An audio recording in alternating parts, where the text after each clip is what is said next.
toi, ici c'est ton gars sur Tonton Gibbs qui est Pretty Boy Floyd et bienvenue dans ce Sneaks of the Month SOTM. Les 10 plus belles paires du mois d'août, c'est ce qu'on va voir ensemble. C'est la rentrée, le retour à la réalité. Alors parfois ça peut faire déprimer, mais c'est dans ces moments-là qu'il faut voir les choses positives et prendre du recul sur tout ce qui est négatif. Bref, trêve de philosophie. Enfilez vos lunettes anti-projection. Le top 10 du mois d'août, ça va commencer. Alors pour notre petit concours photo familial Instagram, il reprend en fin de mois, hein, donc ce sera avec le hashtag Tonton Gibbs septembre 2019, tout attaché normal, c'est un hashtag, voilà. Et si vous voulez participer, je vous invite à regarder cette vidéo où j'explique tout, hein, cette vidéo qui est assez vieille maintenant, et je vous la mets en description pour que vous compreniez pourquoi on fait ça. Voilà, ça fait maintenant plusieurs années qu'on fait ça, et c'est vraiment cool. Passons au top 10 du mois d'août. Alors c'était un mois plutôt léger, j'ai eu du mal à faire le classement, parce que tout simplement beaucoup de paires se valent, il n'y a pas eu énormément de paires high level qui sont sortis au mois d'août. Et donc ça m'a permis aussi de laisser place à une ou deux paires que je trouvais cool. À préciser quand même que dans le classement ne figureront pas, c'est dur à dire, ne figureront pas la SB Jordan LA to Chicago et la Adidas Yeezy 700 Wave Runner,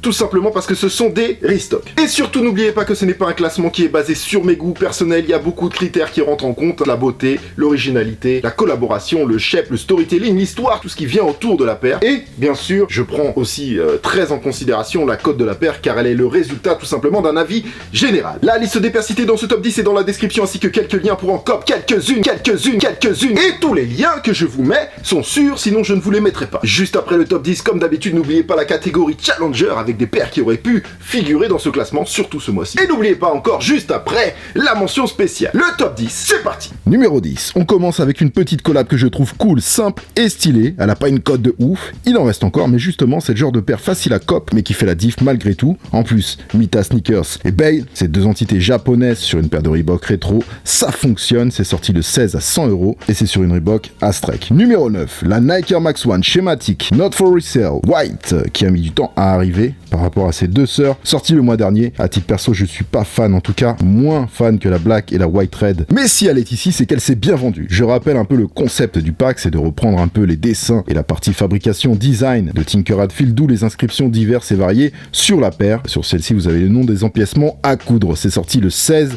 à 140 €. Numéro 8, franchement, ça, c'était très joli. Levi's et Nike ont encore collaboré, mais cette fois-ci sur leur programme de personnalisation. C'était le 19 août sur Nike By You. Vous pouviez vous faire une paire de Air Force One Low, une Air Force One High et une Air Max 90 complètement unique avec beaucoup d'options sur le programme Nike By You. Pour les prix, on allait à peu près de 130 à 160 €. Pour les subs, c'était le 26, il me semble, histoire de matcher les paires au Levi's Tailor Shop. Numéro 7, on va rester dans le denim, dans le jean, avec une Nike Air More Up Tempo Denim que je trouve vraiment, mais alors vraiment réussi. Et pourtant, vous savez que pour moi, c'est pas un modèle de prédilection. La Up Tempo, je la trouve trop balèze, trop brute. Et pour le coup, avec le denim, je trouve que ça l'affine et l'allège esthétiquement. Elle est très réussie et c'est pour ça qu'elle a sa place dans ce classement. Je vous ai dit que le mois était léger, donc ça me permet de mettre d'autres critères que la cote en avant. Là, on est sur une paire réussie, sortie le 10 août à 170 €. Et donc, c'est pas du Off-White de la Yeezy. Il en reste encore. Lien en description. Numéro 6. Un des shops qui a connu une des plus grandes évolutions et qui a su s'imposer, Sneakers and Stuff. Célèbre ses 20 ans. La première boutique, c'était à Stockholm, en Suède. Maintenant, il y en a plusieurs à travers quelques grandes villes du monde. Exclu SNS, forcément, la SNS et New Balance 577, surnommée Ground Up, est sortie à 159 €. Made in England, matière douce et couleur harmonieuse. Validé. Numéro 5. C'est incroyable de voir comme les paires SB reviennent dans la course. Parce qu'il y a encore un an ou deux, la majorité en avait rien à foutre quand même. Faut bien l'avouer. Maintenant, beaucoup de paires se retrouvent sold out, comme celle-ci, la Nike SB et Air Jordan 1 Powder Blue ou UNC. Elle est imaginée par Eric Coston, un skater pro chez Nike pour ceux qui ne le savent pas, et aussi collectionneur de Jordan. Donc là, vous avez une paire SB avec le classique colorway UNC de la Jordan 1 et le fameux logo Wings placé sur le talon que vous retrouvez sur la Jordan 1 et la Jordan 2 avant que Hatfield ne reprenne les rênes pour dessiner la Jordan 3. Elle est sortie le 10 août à 100 € et elle a déjà une petite cote entre 200 et 350 €. Numéro 4, on va rester dans un colorway UNC, en tout cas en partie avec la Air Jordan 1 UNC 2019, attention, qui est franchement réussi malgré des belles quantités. La paire affiche sold out avec une cote qui est pour l'instant entre 250 et 400 €, même si c'est encore un peu tôt pour parler de cote car ce colorway inédit est sorti le 31 août à 120 €. Franchement, elle est très cool. Numéro 3. Alors ça, c'est très cool. La première réédition du colorway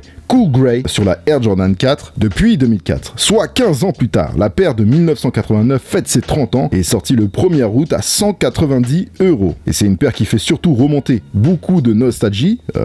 À l'époque, les colorways avaient plus d'impact que maintenant, où on est bombardé de nouvelles couleurs chaque semaine et chaque mois, voilà. Alors c'est bien dans un sens parce qu'on peut s'amuser et chercher telle ou telle couleur, on peut matcher les bails, mais le revers de la médaille, c'est qu'on crée un peu, voire beaucoup moins de classiques. Numéro 2, les Londoniens de Maharachi sont maintenant habitués à collaborer avec Nike, et comme un nouveau store Maharachi a ouvert à New York, la griffe a voulu fêter ça avec une collab Nike sur un modèle 90 quand même assez limité, vendu exclusivement à la boutique de Londres et de New York le 22 août et online le 30 août à 180 €. La paire affiche pour l'instant la plus grosse cote de ce classement entre 1000 et 2000 €. Au-delà de ça, la paire est plutôt réussie et en plus originale avec tout son upper en coton organique. And the number one is... On est sur une Air Jordan 1 satin Black Stowe. Voilà, sortie le 17 à 160 €. Elle affiche une cote entre 500 et 900 €. La paire est belle, le côté satin sublime le tout. Un colorway classique revisité au niveau de la matière. La Black Toe, voilà, orteil noir. Elle s'appelle comme ça parce que sa partie avant qu'on appelle la toe box, voilà, est en partie en noir. It's done, family. Tout de suite, la catégorie Challenger avec des paires qui étaient en réflexion pour apparaître dans ce classement. Et comme le mois dernier, et comme tous les mois, vous pouvez intervenir dans les commentaires et me dire quelle paire vous auriez voulu voir, vous, dans ce top 10, sans forcément être objectif, aussi avec vos goûts personnels. Je précise que quand je parle des Challengers, il n'y a aucun ordre de préférence. Je prends la liste que j'ai écrite, il n'y a aucun ordre de préférence. Et je ne mets pas toute la liste non plus, sinon c'est trop long. Et si vous voulez cop aussi des Challengers, bien sûr, il y a aussi les liens en description. Alors, on a les Undercover et Nike Daybreak dans les colorways Obsidian, Yellow Black et Red Black. Et la Obsidian et la Red Black, c'est pour les filles. Ensuite, on a le pack Vans Multicolor LX, plutôt cool. Bon, grosse inspiration Sean Wotherspoon forcément. Mais voilà, ça reste quand même assez sympa. Et je trouve que ça va très bien sur les Vans. Atmos et ASICS Gel Light 3, le Next Skin Pack, sorti exclusivement chez Atmos. La Nike Zoom X Vista Grind, la Racer Blue, la Air Jordan 5 SP, Michigan, Offspring et Converse Chuck 70, le Community Pack, Nickel Smith et Adidas Skateboarding, Misa High, Stranger Things qui revient encore avec Nike forcément pour le Upside Down Pack, la Air Jordan 1 Defiant Tour Yellow qui est enfin sortie. Bon, ça on aime ou on n'aime pas, moi franchement j'aime pas du tout. La collection Nike et Kyrie qui ont fait un thème Bob l'éponge, Square Pants. Ça j'aime beaucoup, la Nike Air Max 90 Premium Vinyl, j'ai hésité à la mettre vraiment dans le top 10, celle-là vraiment, il y a un bon petit concept dessus. La Air Jordan 12 FIBA pour la Coupe du monde de basket. Alors Vivienne Westwood, elle a sorti un pack avec ASICS, mais il y en a une qui sort du lot. C'est la ASICS Hyper Gel Light avec une espèce de peinture dessus. Elle est vraiment cool. Et ça, est-ce qui fait vraiment des mock-ups super intéressants en ce moment. Ils en font pas mal depuis le début de l'année et franchement, ils sont bien réussis à l'image de celui-là. Size avec la Reebok Bolton, Recute, Raining Club, la Nike Air Max 90 Vieux Tech et aussi bien sûr la Adidas Yeezy 500 Bone White. Et maintenant, la mention spéciale, je vais la donner à la collaboration entre les Hollandais de Pata et les Anglais de Clarks Original, qui ont travaillé sur le modèle Desert Trek. Deux versions en cuir, une blanche et une noire, que je trouve très réussie et originale. Alors si je l'ai mis dans cette mention spéciale, c'est surtout parce que on n'est plus vraiment dans de la sneakers, même si c'est des chaussures qui se veulent confortables. On est entre les deux, entre les chaussures de ville et sneakers. Je pouvais pas vraiment la mettre dans le classement, mais je la mets quand même en mention spéciale parce que je trouve qu'il y a vraiment un délire intéressant et on peut faire des matchings de ouf. Et puis Pata, Clarks, c'est quand même deux entités qui ont une vraie crédibilité, alors qu'ils taffent ensemble, bah c'est très cool. C'est sorti le 23 août à 150 €, vendu online et in-store chez Pata. Il reste encore quelques tailles sur le site. Comme d'habitude, si vous avez kiffé cette vidéo, vous êtes cordialement invité à défourailler le thumbs up ici en bas de l'image. L'abonnement à la chaîne est complètement gratuit, sans aucun danger physique. Rejoignez-moi sur les réseaux sociaux, surtout sur Instagram, car c'est là que je suis le plus vif. Voilà, le thumbs up, c'est le like, c'est le pouce en l'air. Alors n'hésitez pas. N'oubliez pas la liste des paires citées dans l'émission et dans la description avec les liens qui vont bien si vous avez envie de vous faire plaisir. Normalement, dimanche prochain, si tout va bien, c'est le retour des SOTW, le Sneaks of the Week, les sorties sneakers de la semaine. Alors, restez connectés, comme je viens de vous le dire. Venez me voir sur Instagram. On spoil un peu tout ce qui va se passer en avance. Vous êtes au maximum, faites attention à vous et bonne rentrée à tous ceux qui rentrent. Oh mais